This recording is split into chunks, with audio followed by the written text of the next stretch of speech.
Alrighty, so iOS. Where do I even begin with iOS? Well, it seems that we are in the midst of the biggest refining of an OS platform that we have ever seen from Apple since iOS, I'm going to probably say maybe iOS 13 or 14, but iOS 16 is almost around the corner. And I'm here to talk to you guys about why iOS 16 needs to really shake things up. Not in features, not in things, but it needs to be the OS that gets everybody talking about software again. Now, I'll explain more about that in this episode, but I just want to disclaim real quickly. To any of you Android fanboys, just know this. Number one, I obviously know that Android is the more customizable OS. And number two, we don't need your toxicity anymore. So just keep enjoying your stuff. Just please, let's have a respectful and civil, keyword civil, conversation. Now we got that out of the way, let's start the episode.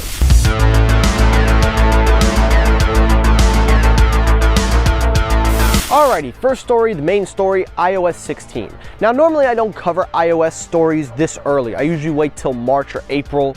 But I wanted to do this because there have been a lot of people recently, a lot of people have been actually so excited for iOS 16 that it is starting to build hype in a new way that we have never ever seen before. And honestly, it's for a good reason.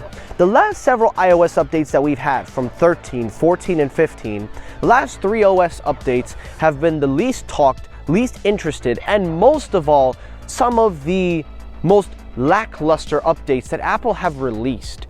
And a lot of people are now at the point where, listen, we understand that Apple is limited on features. They're not going to be what Android is. We get all that.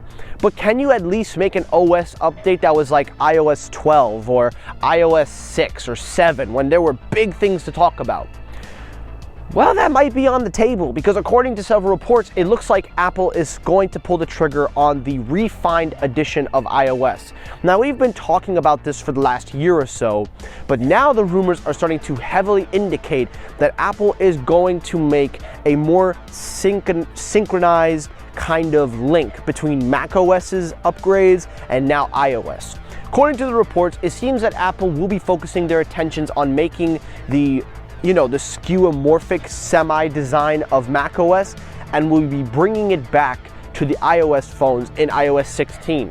They will refine the apps, give them more texture, make them feel more three-dimensional like macOS has done, but also they will be addressing a lot of key areas that people have wanted to see, certain features. Now, I don't know exactly the extent of what they're going to focus on, but we do know that right later on, they are working on Face ID with a mask. So if you wear a mask and you use Face ID, they are working on a way around that, but that will be coming later in iOS 15.4. So you don't have to worry about iOS 16 for that. But hearing this rumor and hearing these reports, it is very safe to say that iOS 16 could finally be that revamped iOS that we've wanted. Now, of course, Apple has given us everything that we've expected. We do have widgets, we have dark mode, we have all the necessities, player and video and player. We have all the key things that Androids have had for a while.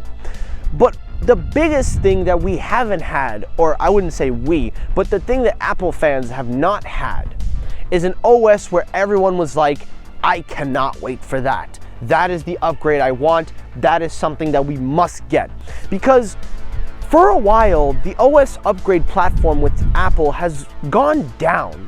We've seen a slow degradation of less and less consumers care about the software significance versus going to the bank and trying to say, oh, I'm gonna upgrade and get everything I want. But that's what's going on here. More people are caring less about the iOS upgrades and are caring more about the hardware when your phone can take advantage of certain hardware that you still have. But instead of making that the highlight or the point, Apple just continues to seem to position iOS from every year as just another OS upgrade with very minimal changes.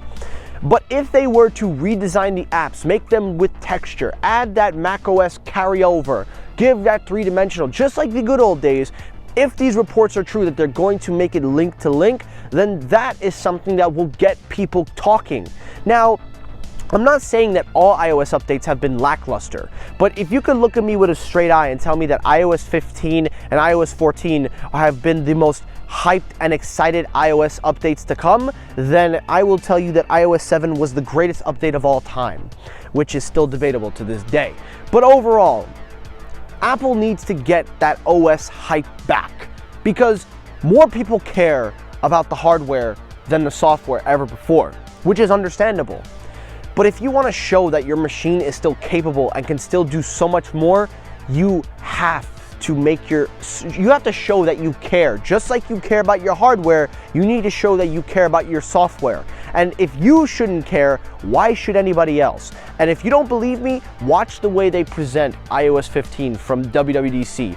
I swear to God, on my life, I watched that event and I fell half asleep. And I never fall asleep through any Apple event, as techie and as savvy as it is. And don't forget, I've taken courses, so I know exactly what they're talking about.